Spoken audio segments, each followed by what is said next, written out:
জেরুজালেমের আল-আকসা মসজিদকে ইসলামের তৃতীয় গুরুত্বপূর্ণ ধর্মীয় স্থান হিসেবে বিবেচনা করা হয়। প্রতি বছর ফিলিস্তিন এবং পৃথিবীর বিভিন্ন দেশ থেকে হাজার হাজার মুসলিম আসেন এই মসজিদ প্রাঙ্গণে। মসজিদটি ফিলিস্তিনি প্রতিরোধের প্রতীক হিসেবেও দেখা হয়।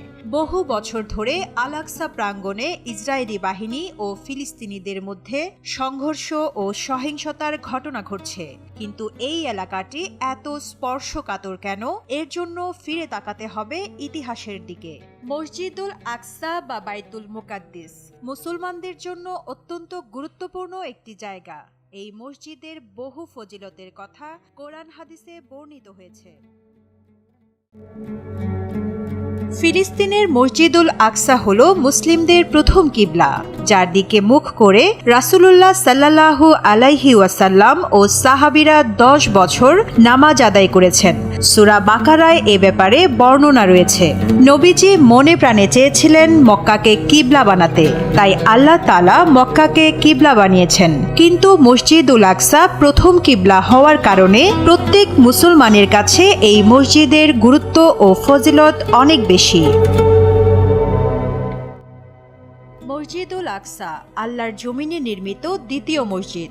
ইতিহাসে প্রথম নির্মিত মসজিদ মসজিদুল হারাম। এর পরের স্থানে আছে সুশোভিত প্রাচীনতম জেরুজালেম শহরে অবস্থিত মুসলমানদের দ্বিতীয় পবিত্রতম মসজিদ মসজিদুল আকসা। এই দুই মসজিদ নির্মাণে সময়ের ব্যবধান 40 বছর। এক প্রশ্নের জবাবে আবু যর গিফারি রাদিয়াল্লাহু তাআলা আনহুকে বলেছিলেন, মহানবী হযরত মুহাম্মদ সাল্লাল্লাহু আলাইহি ওয়াসাল্লাম, আল্লাহ তাআলা মসজিদুল আকসা এবং এর আশেপাশে বরকত নাজিল করেছেন। সূরা বনী ইসরাইলের প্রথম আয়াতে বলা হয়েছে, পবিত্র সেই সত্তা যিনি তার বান্দাকে রজনীতে ভ্রমণ করিয়েছেন মসজিদুল হারাম থেকে মসজিদুল আকসা পর্যন্ত, যার আশেপাশ আমি বরকতময় করেছি, যাতে আমি তাকে আমার কুদরতের কিছু নিদর্শন দেখিয়ে দিতে পারি। নিশ্চয়ই আল্লাহ সর্বশ্রোতা সর্বদ্রষ্টা।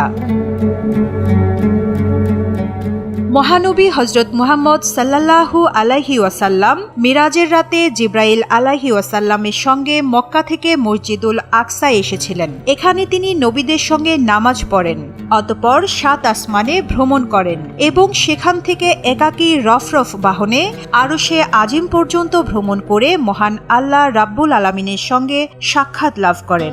পাশাপাশি জান্নাত জাহান্নাম পরিদর্শন করে 5 ওয়াক্ত নামাজের নির্দেশনা নিয়ে পৃথিবীতে ফিরে আসেন। নবী করিম সাল্লাল্লাহু আলাইহি ওয়াসাল্লামের মিরাজের সূচনা হয়েছিল মসজিদুল আকসা থেকে। এই মসজিদ নবীজির মিরাজের সাক্ষী। হযরত মুসা আলাইহি ওয়াসাল্লাম দোয়া করেছিলেন, মসজিদুল আকসার পাশে তার কবর হোক। সহিহ বুখারীতে বর্ণিত আছে, বহু নবী রাসূলের কবর আছে বাইতুল মুকাদ্দিসের আশেপাশে। আল্লাহর একজন নবী এই মসজিদের কাছাকাছি শায়িত হওয়ার জন্য দোয়া করেছিলেন। সেখান থেকেই এই মসজিদের গুরুত্ব ও ফজিলত পরিষ্কারভাবে ফুটে ওঠে। নবী করিম সাল্লাল্লাহু আলাইহি ওয়াসাল্লাম বলেছেন, কিয়ামতের আগে 6টি ঘটনা ঘটবে।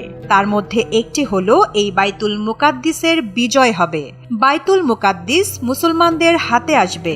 ওমর রাদিয়াল্লাহু তাআলা আনহুর যুগে এটা মুসলমানদের হাতে এসেছিল, পরে আবার হাত ছাড়া হয়, এখন আবার মুসলমানদের হাতে এসেছে।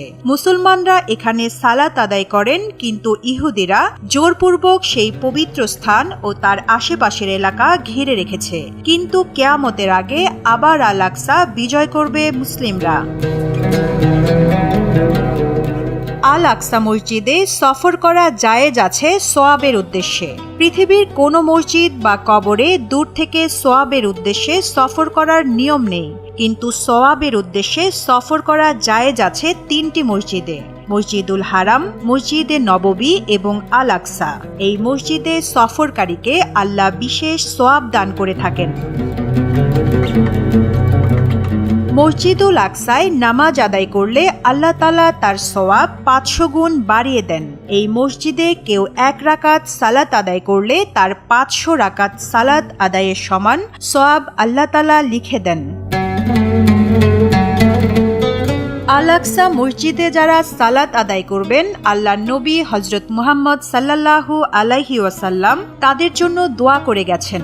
আব্দুল্লাহ ইবনু আমর রাদিয়াল্লাহু তাআলা আনহু থেকে বর্ণিত, রাসূলুল্লাহ সাল্লাল্লাহু আলাইহি ওয়াসাল্লাম বলেন, যখন সুলাইমান ইবনু দাউদ বাইতুল মুকাদ্দিসের নির্মাণ কাজ সম্পন্ন করলেন, তখন তিনি আল্লাহর কাছে ৩টি বিষয়ে প্রার্থনা করলেন: তার মতো শাসন ক্ষমতা এবং এমন রাজত্ব যা তার পরে কাউকে প্রদান করা হবে না, এবং সালাত আদায়ে একনিষ্ঠ মনে উক্ত মসজিদে আগমনকারীর পাপ মোচন করে তার জন্মের দিনের মতো নিষ্পাপ করার প্রার্থনা করেছেন।